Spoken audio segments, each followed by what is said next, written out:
G'day, it's Matt here from SimpleFit again. Today I wanted to continue our discussion about nutrition, and what I wanted to talk to you today about is macros. So a lot of you who are starting to think about what you eat and I suppose what it comprises of or what it composes of and how it contributes to your health or fitness goals probably would have heard some talk about macronutrients, or as most people call them, macros. So today I just want to spend a little bit of time going through what they are, how they contribute to your calories, and some examples of what the foods are, and I suppose the best way for you to go about getting an insight into the macronutrients the food that you eat comprises of, and how you can start actually considering that more effectively into the way you look after yourself and your nutrition. So first of all, what are macronutrients? Well, macronutrients are three key groups of nutrients that you can get from all food, and that is the proteins, the carbohydrates, and the fats. And basically all the food you eat will have a component of these macronutrients to it. So why is this important? Well, at the end of the day, these are the major building blocks of your diet, and they will actually dictate to a degree, and I have to say to a degree because the activity you do will also dictate what results you get to a large effect as well, but they dictate whether your diet supports muscle development, creating energy stores for you to burn off, and that may be relevant depending on the type of activity you do. For example, if you're a long distance runner or if you're a swimmer or something like that, having lots of energy levels makes a lot of sense, and having lots of energy available to consume. But also whether you create fat and whether you store fat. So based on these reasons alone, having an understanding of what your macronutrients are and what you consume of these has a huge bearing on the results and the outcomes you will get. So my advice is, if you've started to learn about your nutrition and you're starting to get interested in your nutrition and what you're putting into your body, then this is the next logical step about how you understand more and create more benefit for yourself. And I suppose, look, even if you don't have a specific fitness goal, being aware of these and managing these is the correct foundation for a balanced diet, okay? And at the end of the day, SimpleFit isn't about these weird extremes or anything like that. And if that, excites you, be it extremes in, bodybuilding and showing off physique, or be they powerlifting, or be they athletic endeavours as a elite or a professional level, then that's perfectly logical, and, you chase those goals and you manage your health in the way that is right for those goals. But if it's just for general health, we're just average Joes just trying to be better, then the goal is being balanced and being aware so that you can make simple and smarter choices to be healthier in the way that you live.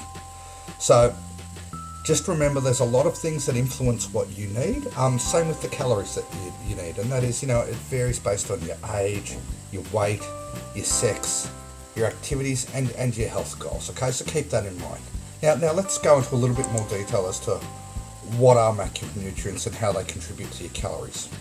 Now it's quite astounding, this, and I think it says a lot, this next slide. But 1 gram of protein contributes 4 calories to the energy that you consume. Now, a good example of foods that are high in protein are chicken and beef. Chicken breast is one of the best sources you can get for protein. Very lean in fat, low in carbohydrate. In fact, I think it's 0 if I remember right, but fantastically packed in protein, so it's a wonderful source. Red meat, a little bit more on the fat front, but nonetheless a very good source of protein. Carbohydrates. 1 gram of carbohydrates creates 4 calories, so it's the same ratio. And a couple of good examples of foods that are quite high in carbohydrates would be grains, for example rice, potatoes, another good one. Now here's the interesting stat, and that is 1 gram of fat, 9 calories. Now it'd be very easy to say, well, hang on, 9 grams of fat, I'm just going to eliminate all fat from my diet, and that's going to do wonderful things for me, and it means I can eat so many more calories. It doesn't quite work like that. First of all, a lot of foods contain fats, and not all fats are bad. There are a lot of transient fats that are very beneficial. They're good for your organs, they're good for your joints, and actually do the body a good service. And these good fats are found in a number of things, and I've just listed a couple of them. Nuts are a great source of good fats. Avocados are as well. So it's not about removing all fats, but saturated fats, cooking oils and things like that. Yeah, they're the things that you want to get rid of your diet, absolutely, because they're the things that turn into cholesterol and fat deposits in arteries and things like that, and that's not good for you, okay? But not all fats are bad, but it's just worth being aware the amount of calories that fats have in them. So you can't OD on fats, nor would you want to, but it's just got to be balanced in comparison to the rest of your calorie intakes. Now, for me personally, just to give you an idea, I try and do an even split. So I'm trying to do 30% of my calories from protein, 30% of my calories from carbohydrates, and 30% of my calories from fats. And that means that just because of the ratio, I'm having a significantly less amount of fats as part of it. At the bottom there on this slide is a link as well to bodybuilding.com, which is a fantastic site to help you understand the calories that you should be taking in and what the macronutrient composition of that should be. So I recommend you take a look at that and work through the calculator and see what it recommends for you. Now finally, if you want to start tracking these things, and I said the same in my nutrition video, my comment to you is keep a food diary, okay? You're not going to remember everything you eat, and chances are if you're eating badly, you're not going to want to remember. And I've been there, I've done exactly the same, okay? So for me, you've just got to start tracking it, okay? Even I would recommend an app like MyFitnessPal. Personally, that's what I use, and I think it's great. You can enter the foods manually, you can scan barcodes as well, but nonetheless, track your food, okay? And as soon as you do that, it's got this nifty tool where it tells you the macronutrient composition of your food. So all of a sudden, you're learning how your diet is contributing to your macronutrients. Now, what I found, which was probably not surprising, was that I was eating far too many fats and it was contributing far too much to my calorie intake as a whole. And what I was doing was, for me to get the levels of protein that I needed to, was actually upping my overall calorie intake from where I needed it to be. Where actually what I needed to be doing was eating less of the fats, would have allowed me to eat more of the protein that I needed. So just being aware of what's contributing to your numbers, and you can dig in on individual foods, is a great way to learn how your macronutrients are contributing to your overall calories and learn what foods are driving those numbers in certain directions. Two other things I want to say as I wrap this video up. This is not about dieting, okay? Nutrition is not about dieting. It's about making better choices to help you live a healthier life and get a better outcome.